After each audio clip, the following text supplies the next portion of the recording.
আপনারা দেখবেন কোন মহিলা তার স্বামীর কষ্টের কথা যদি কোনো মানুষের কাছে বলে, বিশেষ করে কোনো পুরুষের কাছে যদি বলে, তো অনেক পুরুষ আছে, এগুলো মানুষরূপী ইবলিস, এগুলোর পরিচয় আমি বলি, এগুলোর বৈশিষ্ট্যটা আমি বলি। এগুলো আছে মহিলাকে বলবে, হয়তো পর্দা করে না, বেপর্দা, মহিলাকে বলবে, ভাবি আপনার মতো সুন্দরী মহিলা এই লোকটার সাথে আসলে মানায় না, আপনার বাপ মা যে কি বুঝে তার সাথে বিয়ে দিল, আহারে আপনার জীবনটা শেষ হয়ে গেল। এটা হলো সাক্ষাৎ ইবলিস। যদি ইবলিস দেখতে চান ওই লোকের দিকে তাকাবেন। ইবলিসের সুরত হয় সে ধরছে, আর নাহলে ইবলিস তার উপরে ভর করছে, দুটার একটা। কারণ বিয়ের পর একজন নারীকে এই কথা বলা মানে হলো তার সংসারে আগুন ধরায় দেওয়া।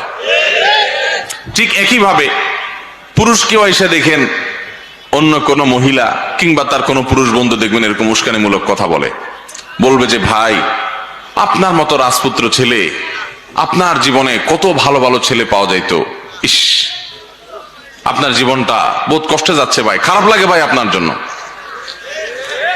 এরকম এরকম ভালো মানুষ সাইজা অনেক লোক আছে কি আসে না? আপনি বুঝবেন যে এটা এক নম্বরের ইবলিস। এটা আমাকে ফুসলাচ্ছে, উস্কাচ্ছে আমার স্ত্রীর বিরুদ্ধে আমাকে। আবার কিছু আছে দেখবেন ডাহা মিথ্যা কথা বলে। কি মিথ্যা কথা জানেন?